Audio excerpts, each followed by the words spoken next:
Indo-British Advanced Pain Clinic, Noppimayam Surgery Duram. For appointments 9155515563.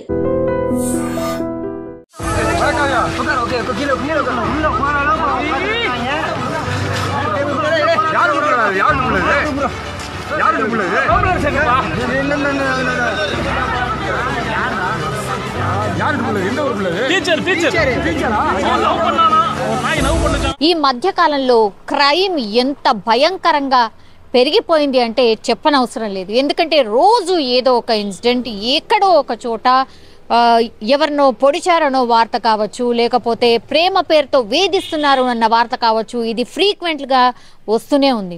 ఈ రోజు కూడా తమిళనాడులో జరిగినటువంటి అత్యంత దారుణమైన ఇన్సిడెంట్ ఇది. మనం స్పష్టంగా చూడొచ్చు.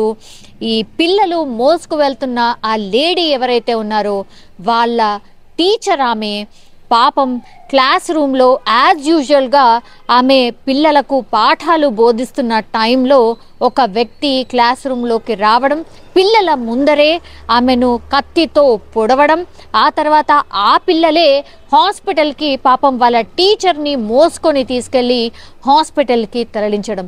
ఈ విజువల్స్ అత్యంత దారుణమైనటువంటి, ఎవరినైనా కలిచివేసేటటువంటి దృశ్యాలు ఇవి. ఎందుకంటే ఇది తమిళనాడు తంజావూరు జిల్లాలో రమణి ఈమె పేరు.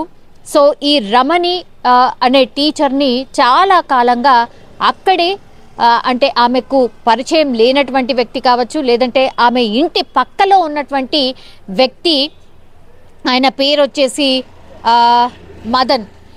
ఈతను రమణి అంటే ఈ క్లాస్కి సంబంధించిన టీచర్, ఈ పిల్లలకు సంబంధించిన టీచర్ని చాలా రోజులుగా వేధిస్తున్నాడు. ప్రేమిస్తున్నాను అని, పెళ్లి చేసుకోవాలని, లేకపోతే చచ్చిపోతాను లేదంటే నిన్ను చంపేస్తాను, ఈ రెండు మాటలే చాలా కాలంగా ఆమె చుట్టూ తిరుగుతూ, కొన్ని నెలల నుంచి ఆమె చుట్టూ తిరుగుతూ వేధిస్తున్నటువంటి సిచ్యువేషన్. తను కూడా చాలా అంటే ఆమె చాలా కాలంగా ఈ వేదనకు గురవుతుంది కాబట్టి ఆమె కూడా వాళ్ళ పేరెంట్స్కి కావచ్చు చెప్పడం జరిగింది. ఆ తర్వాత ఈ మదన్ అనే యువకుడికి ఈవెన్ ఒకసారి కౌన్సిలింగ్ కూడా ఇచ్చి పోలీసులు వార్న్ చేసి వదిలేశారు అన్నటువంటి ఇన్ఫర్మేషన్ కూడా అందుతోంది. అయినా కూడా ఈ మదన్ అనే వాడి తీరు మారలేదు. ఏకంగా ఆమె మీద ఇంకా కక్ష పెంచుకోవడం కావచ్చు, ఇంకా అదును చూసి ఎప్పుడు ఆమెను వేధించడం, ఆ తర్వాత నువ్వు ప్రేమించాల్సిందే, నన్ను పెళ్లి చేసుకోవాల్సిందే, నేను ఎట్టి పరిస్థితుల్లో నేను నిన్ను వదిలిపెట్టను అని చాలా కాలంగా వేధిస్తూనే ఉన్నాడు. పోలీసులు వార్న్ చేసిన తర్వాత కూడా కొన్ని రోజుల పాటు కామ్గున్నా ఆ తర్వాత ఈ మళ్ళీ వేధింపులు స్టార్ట్ అయ్యాయి. యాక్చువల్లీ ఈమె టీచర్ కాబట్టి, రమణి టీచర్ కాబట్టి రోజు ఆమె స్కూల్కి వెళ్ళి వస్తున్న సందర్భంలో ఇంకా గమనించి ఇంకా ఎంత చెప్పినా వినట్లేదు, ఆమె మాట వినే పరిస్థితి లేదు. అందుకని ఖచ్చితంగా ఈమెను చంపేద్దామను అని డిసైడ్ అయ్యే ఇంకా ఆమె ఎప్పుడైతే స్కూల్కి వెళ్ళిందో, స్కూల్ లోపలికి మరి ఎలా వెళ్ళాడో ఏంటో ఆ ఇన్ఫర్మేషన్ అయితే తెలియదు. బట్ స్కూల్ లోపలికి వెళ్ళాడు, ఆ తర్వాత ఆమె టీచ్ చేస్తున్నటువంటి క్లాస్ రూమ్కి వెళ్ళాడు.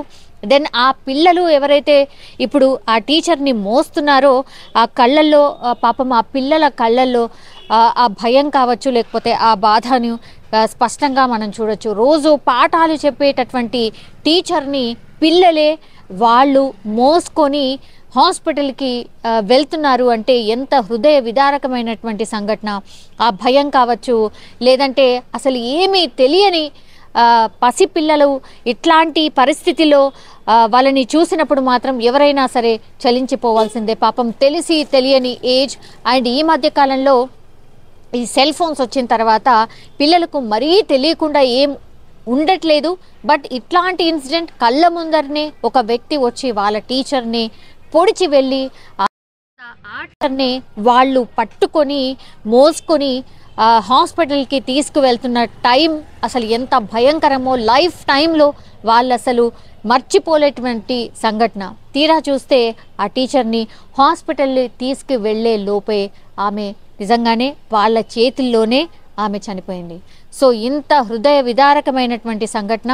చాలామంది అక్కడ సరౌండింగ్స్లో మనం చూడొచ్చు, హాస్పిటల్ దగ్గరికి పరుగున పిల్లలే మోసుకొని వస్తుంటే దారి ఇస్తూ హాస్పిటల్ వెళ్ళి లోపల డాక్టర్స్ ప్రాథమికంగా చెక్ చేసినప్పుడు టీచర్ అప్పటికే చనిపోయింది అనేటువంటిది డాక్టర్స్ చెప్పినటువంటి సిచ్యువేషన్. ఒకేసారి ఆ పిల్లల రోదన మిన్నంటింది. ఎందుకంటే ఆ టీచర్ని అలా పొడిచే సన్నివేశం, ఆ తర్వాత వాళ్ళే వాళ్ళ టీచర్ని వాళ్ళ చేతులతోనే హాస్పిటల్కి తీసుకువెళ్ళడం, ఆ తర్వాత డాక్టర్ చెక్ చేసి అప్పటికే మీ టీచర్ చనిపోయింది అని చెప్పడం, ఇవన్నీ కూడా ఈ లైఫ్లో ఇంకా వాళ్ళ మీద ఎట్లాంటి ప్రభావం పడుంటుంది ఈ ఇన్సిడెంట్ అనేది. ఎందుకంటే వాళ్ళ కళ్ళ ముందటే ఇవన్నీ జరిగిన తర్వాత ఆ పసిపిల్లల పరిస్థితి ఏంటి ఒక్కసారి మనం అర్థం చేసుకోవచ్చు. అండ్ ఆ టీచర్ పాపం ఆమె ఏం తప్పు చేసింది అని ఇలా బలైపోవాలి. ఇట్లాంటి ఇన్సిడెంట్ చాలా సందర్భాల్లో మనం వింటూ ఉన్నాం, చూస్తూ ఉన్నాం. బట్ ఇట్లా ఒక టీచర్ని పిల్లల ముందర వాళ్ళ క్లాస్ రూమ్లోనే వాళ్ళ కళ్ళ ముందే పిల్లల కళ్ళ ముందే చంపడం, వాళ్ళే తీసుకొని వెళ్ళి హాస్పిటల్ దగ్గరికి తీసుకొని వెళ్ళేసరికి ఆమె చనిపోయిందని చెప్పడం అత్యంత విషాదకరమైన అండ్ బాధాకరమైనటువంటి విషయం. బట్ ఇట్లాంటి దాడికి పాల్పడిన వ్యక్తిని ఎవరైనా సరే వదిలిపెట్టద్దు. అతన్ని కూడా అలాగే ఇప్పుడు ఎట్లయితే కత్తితో దాడి చేసి చంపాడో సేమ్ అదే విధంగా అట్లాగే అతన్ని కూడా దాడి చేసి చంపేయాలి. ఇది అందరూ మాట్లాడుతూ ఉంటారు. జనరల్లీ ఇట్లాంటి ఇన్సిడెంట్ జరిగినప్పుడల్లా అందరూ చెప్పే మాటలేవి. నిజంగానే అంటే ఇట్లాంటి ఇన్సిడెంట్లు ఎన్ని జరిగినా, ఎన్ని కేసెస్ ఫైల్ అయినా, ఎంత పనిష్మెంట్ ఇచ్చినా మరి ఇట్లాంటి వాళ్ళ తీరు మారకపోతే ఇంకా ఎంత పెద్ద పనిష్మెంట్స్ విధించాలి. ఆర్ ఆయన ఎట్లయితే కత్తితో దాడి చేశాడో సేమ్ అలాగే అతనికి కూడా జరగాలి అనేటువంటిదైతే చాలామంది ఈ ఇన్సిడెంట్ చూసినప్పుడైతే చాలామంది కోరుకుంటూ ఉంటారు. అప్పుడప్పుడు నిజంగానే నిజమే అనిపిస్తుంది. ఎవరైతే ఎట్లా చేశారో ఆ అమ్మాయి ఆ టీచర్ ఏం తప్పు చేయకుండానే మరి ఆమె బలైపోయిన పరిస్థితి, మరి అతన్ని ఎందుకు వదిలిపెట్టాలి అనే క్వశ్చన్ అందరి నుంచి వినపడుతుంది.